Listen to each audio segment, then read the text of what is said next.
ఓం నమః శివాయ.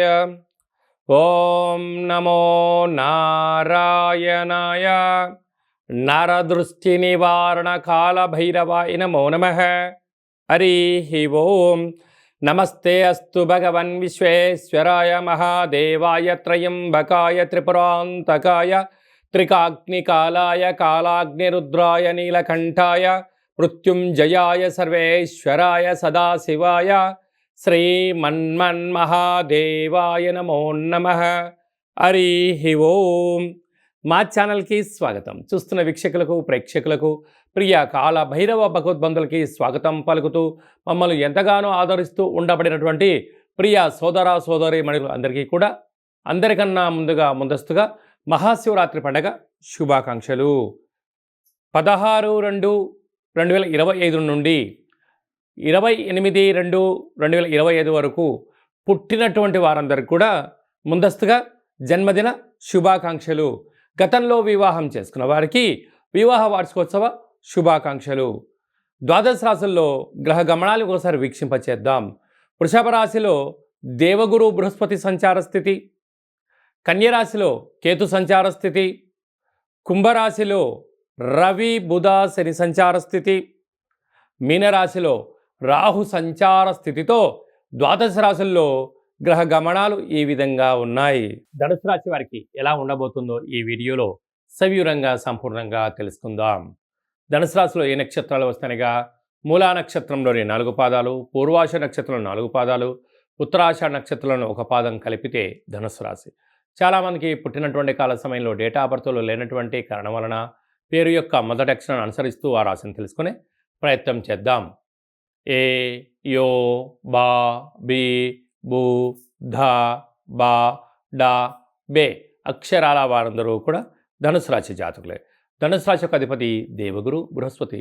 వీరికి తృతీయంలో ఏడాది తర్వాత రవి భగవానుడు బుధుడితో కలిసి ఉండడం వలన బుధాదిత్య రాజ్యయోగం, అక్కడే ఉండబడి శని భగవానుడితో సంచారం చేయడం వలన తల్లిదండ్రులతో, అన్నాదమ్ముళ్లతో, అక్కా చెల్లెలతో పార్ట్నర్షిప్ బిజినెస్ వ్యవహార కార్యక్రమాలలో ఎన్నో రకాలమైనటువంటి లోటుపాట్లు కనపడుతున్నాయి.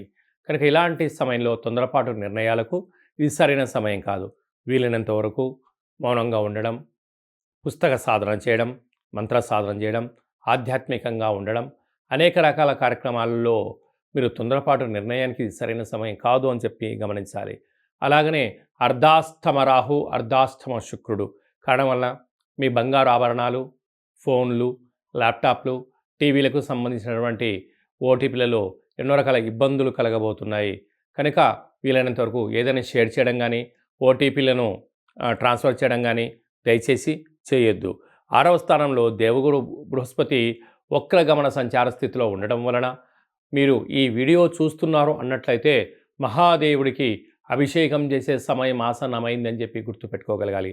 నవధాన్యాలను లేకపోతే శనగలను పంచామృతంతో కలిపి అభిషేకం చేయడం వలన రుణ సమస్యలు, రోగ సమస్యలు, శత్రు సమస్యలు తొలగి ఆనందకరమైన జీవితం ధనుసు రాశి వారి యొక్క సొంతం కాబోతుంది.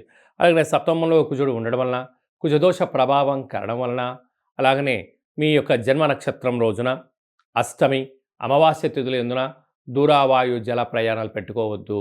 ఎప్పుడైతే మీరు అభిషేకం చేయడం వలన మహాదేవుడు మిమ్మల్ని చల్లగా ఆశీర్వదించి వృత్తి, ఉద్యోగ, వ్యాపార, సేవారంగ కార్యక్రమాల్లో అన్నింటా విజయం కలిగించేటువంటి సమయం ఆసన్నమని చెప్పి గుర్తుపెట్టుకోగలగాలి.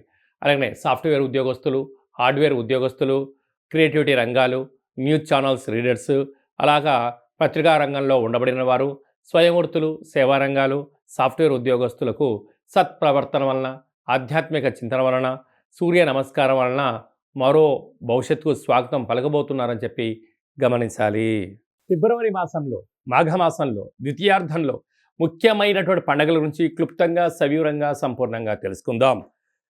21వ తారీఖున మాఘమాస బహుళ అష్టమి, విశేషమైనటువంటి అష్టమి శుక్రవార సందర్భంగా, కాళాష్టమి సందర్భంగా కాళభైరవ స్వామికి స్మరణ, ధ్యానము, పుష్పాండ దీపము యోగదాయకమని చెప్పి కూడా గమనించాలి. అలాగనే 26వ తారీఖున త్రయోదశి మాస శివరాత్రి, జన్మకో శివరాత్రి అని చెప్తూ ఉంటారు. 11 మాసాలలో 11 మాస శివరాత్రులు, ఒక్క మహాశివరాత్రి పండుగ సందర్భంగా మనమందరం కూడా మహాదేవుడికి యథాశక్తిగా భగవంతుడికి ఫలం పత్రం పుష్పం తోయం అన్నట్టుగా యథాశక్తిగా భగవంతుడికి ఒక కృతజ్ఞతాభావంగా జలంతో అభిషేకం చేస్తే ఆయుష్, పంచామృతాలతో అభిషేకం చేస్తే ధన సంపద, అలాగే మనకు కింద 16 పండ్లు పైన 16 పండ్లు ఎలా ఉంటాయో 16 రకములైనటువంటి ద్రవ్యాలతో అభిషేకం చేయడం వలన అపార కుబేర సంపన్నులు అవుతామని చెప్పి గమనించగలగాలి. కనుక మహాశివరాత్రి రోజు యథాశక్తిగా దైవనామస్మరణ, ఆధ్యాత్మిక చింతన, అభిషేకము, జాగరణ, స్వామివారికి కళ్యాణ మహోత్సవంలో పాల్గొనడం, ఆ అక్షంతల శిరస్సు పైన వేసుకోవడం వలన గృహంలో ఉండబడినటువంటి వాస్తుదోషం, జాతకంలో ఉన్న గ్రహదోషం తొలగి అఖండ ఆయుర ఆరోగ్యాలని మహాదేవుడు ప్రసాదిస్తాడని చెప్పి గమనించగలగాలి. అదే కాకుండా 27వ తారీఖున విశేషమైనటువంటి గురువారము ధనిష్ఠా నక్షత్ర సందర్భంగా మాఘ అమావాస్య, అంటే మాసానాం మాఘమాసం అని చెప్పి మనము వేదాలు చెప్తూ ఉంటాయి. ఆమాకావై అంటుంటారు. ఆషాఢ మాసం, కార్తీక మాసం, మాఘము, అలాగా ఈ 4 మాసాలు అద్భుతమైనటువంటి మాసాలు కనుక ఈ మాఘ అమావాస్య రోజున దేవుడికి స్మరించడం, అలాగనే సముద్ర స్నానం, దీపం దానం చేయడము, ఇంట్లో కూష్మాండ దీపాన్ని ఏర్పాటు చేసుకోవడం, నారికేల దీపాన్ని ఏర్పాటు చేసుకోవడం, అంటే అమావాస్య తిథి యందున గగనంలో చంద్రభగవానుడు శూన్యమవ్వడం వలన ఇంట్లో మనం అష్టముఖ స్వరూపమైనటువంటి కూష్మాండ దీపం పెట్టడం వలన గృహంలో ఉండబడిన అష్ట కష్టాలన్నీ తొలగిపోయి అష్ట ఐశ్వర్యం స్వాగతం పలుకుతామని చెప్పి గమనించాలి.